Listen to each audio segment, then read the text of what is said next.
Bonjour à tous, bienvenue dans l'émission Mes 5 minutes environnement. Aujourd'hui, nous recevons Camille Legal. Bonjour Camille. Enchantée Inès, merci de l'invitation. Avec plaisir. Camille, vous allez nous parler d'un sujet très important aujourd'hui, c'est les vêtements. L'industrie du textile, c'est l'industrie qui pollue le plus, ou en tout cas une de celles qui pollue le plus aujourd'hui dans les émissions de CO2. Vous travaillez dans le secteur depuis très longtemps, vous avez travaillé dans des grands groupes comme Chanel, Louis Vuitton, et vous vous êtes rendu compte que vous n'aviez pas forcément d'informations sur la provenance des produits, alors même que vous et vos collègues étiez dans l'industrie, vous manquiez de cette information, et vous avez décidé avec votre ami du lycée, c'est assez mignon on va dire, de lancer Fairly Made. Fairly Made, c'est une entreprise qui permet aux fabricants de vêtements de pouvoir faire la traçabilité de leurs produits, Mm, parce qu'il faut savoir que c'est un maillon de 10 chaînes minimum, mhm, et parfois même les producteurs eux-mêmes ne savent pas d'où viennent les matières premières. exactement. Donc ça va les aider pour la traçabilité, ça c'est le Ouais, premier point, qui permettra aux clients d'avoir un QR code dans les tickets de caisse. Vous allez nous exactement. montrer. Je suis même venue équipée. Bah, tout à fait, un grand merci pour cette introduction. Et donc, Fairly Made, aujourd'hui, c'est une plateforme SaaS qui permet aux marques d'identifier les différentes étapes de fabrication d'un produit. Elles connaissent généralement le made in, donc cette fameuse étape d'assemblage. Oui, Et nous, chez Fairly Made, notre métier, c'est de remonter les filières, d'identifier les usines de tissage, de teinture, de fil et même des matériaux. Et ensuite, de transmettre cette information aux marques au travers d'une plateforme et au consommateur final au travers d'un QR code qui est apposé sur le produit fini. d'accord.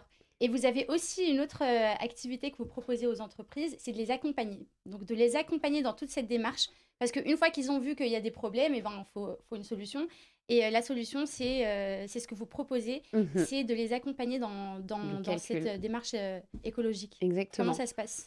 Alors, comment ça se passe? Donc, chez Fairly Made, on est une équipe d'experts avec des ingénieurs textiles, biotech et environnement qui vont, eux, travailler sur une méthodologie de calcul et qu'on a voulu multicritère. Ce qui nous a poussé à lancer Fairly Made, c'est cet enjeu environnemental que vous avez évoqué, mais également les enjeux sociaux et les enjeux de recyclabilité.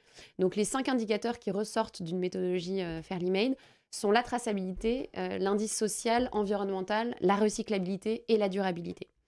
Et donc tout ce calcul-là ressort de cette méthodologie et est ensuite, grâce aux ingénieurs qui sont plutôt des développeurs, disponible sur une plateforme technique. Et l'enjeu demain, c'est vraiment d'apporter des clés d'éco-conception pour que justement les produits soient mieux conçus. Et la première étape, c'est toujours de connaître, et donc c'est ce que permet l'outil.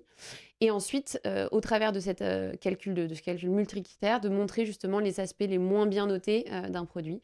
Donc peut-être que votre pull aurait parcouru 20 000 km, mais aurait une moins bonne note sur le plan CO2 en fonction de la composition. Et notre but, c'est d'amener les marques à mieux concevoir leurs produits. D'accord. Et donc justement, pour mieux concevoir leurs produits, il y a des étapes. Vous avez fait la visite d'environ 200 usines, vous et votre Mm, associé, pour savoir vraiment comment ça se passe dans les usines. Et mm, est-ce que vous pouvez nous éclairer un petit peu sur ces étapes? oui. Alors, il faut savoir que pour un produit, il faut entre 5 et 10 usines pour vraiment fabriquer une pièce et donc avoir toutes ces étapes. Et pour se lancer sur les sujets, on a visité, que ce soit en Chine, en Inde, au Cambodge, en France, en Europe, plus de 200 usines diverses, donc des usines de teinture, des usines de fil, et identifier les problématiques à chaque étape. Et elles sont nombreuses, hein, elles peuvent être relatives justement aux intrants chimiques, aux problèmes sociaux, de sécurité justement des employés. Et donc on a voulu, et c'est ce qui nous donne aujourd'hui cette crédibilité, être sur le terrain pour comprendre pourquoi aujourd'hui les marques ne peuvent pas connaître ces différentes usines. Donc les premiers sujets, c'est qu'il y a beaucoup d'intermédiaires à toutes les étapes. Et ensuite, c'est aussi parce que aujourd'hui les volumes de consommation sont énormes, que les collections sont renouvelées toutes les semaines, parfois dans certaines grandes enseignes. Donc notre volonté, c'est d'apporter de la visibilité à la marque, mais surtout au consommateur, pour qu'il fasse un choix éclairé et qu'il soit acteur vraiment dans cette Oui. démarche-là. En scannant un QR code, par exemple, là c'est un de nos clients, donc Mage, on a su convaincre les plus grands groupes en France et aussi en Europe pour justement leur permettre de transmettre cette information au consommateur final et que le consommateur puisse faire un meilleur choix par rapport à son achat. Oui, et c'est assez pratique parce qu'il suffit de le poser sur le ticket de caisse et puis avec le smartphone, on peut avoir directement accès à la fiche Exactement. numérique de traçabilité du produit. Ouais. Et aussi, en ce moment, il y a une loi qui va bientôt arriver. Mhm.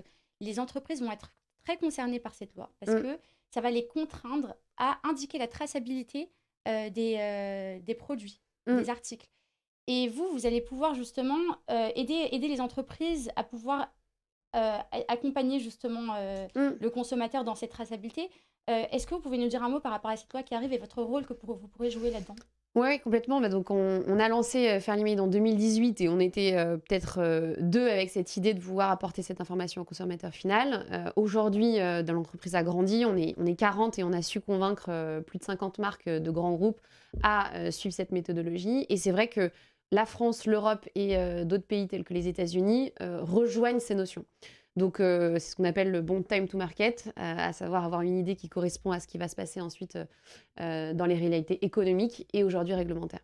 Donc la loi que vous évoquez, c'est la loi AGEC. Donc au 1er janvier, donc depuis quelques jours, les marques sont obligées, pour celles qui fabriquent, et produisent plus enfin qui vendent l'équivalent de plus de 50 millions de chiffre d'affaires, en France, d'indiquer des nouvelles étapes. Donc on connaît le made in, sur l'étiquette de composition, mais demain, l'information sur le tissage et l'impression ou la coloration sera obligatoire.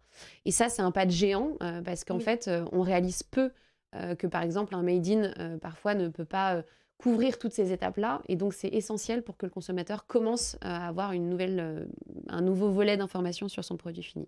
D'accord, bah, merci beaucoup pour pour tous ces éclairages. Et c'est un sujet très primordial aujourd'hui qui concerne tous les consommateurs. Donc on est bien content d'avoir toutes ces informations. Et j'espère que vous pourrez vraiment révolutionner cette industrie parce que vous êtes bien parti, hein. Oui, Vous tout avez à levé fait. 5 millions d'euros récemment, Ouais, donc on y croit. exactement. Mais merci Inès, c'est vrai qu'on a levé 5 millions pour révolutionner l'industrie de textile. On a l'ambition de devenir leader sur ce sujet au niveau mondial. Et donc on a aujourd'hui des clients en Italie, en Angleterre et aux États-Unis. Donc l'idée c'est de pouvoir poursuivre. Et donc pour ce faire, on recrute. On a déjà beaucoup de monde. J'ai vu que vous étiez enseignante à EPITA, Oui, déjà des ingénieurs EPITA et on recrute toujours sur ces sujets d'ingénieurs environnement ou ingénieurs plutôt sur la partie développement. Et c'est essentiel parce qu'on cherche des gens convaincus et je suis ravie de ce genre d'émission parce qu'aujourd'hui, cette génération est convaincue que l'environnement est un pilier des développements. Donc, c'est génial de pouvoir allier du sens dans un métier et des compétences techniques. exactement. Bah, écoutez, je vous présenterai mes étudiants. Un grand Merci merci beaucoup, Inès. Camille. Bonne journée. Merci.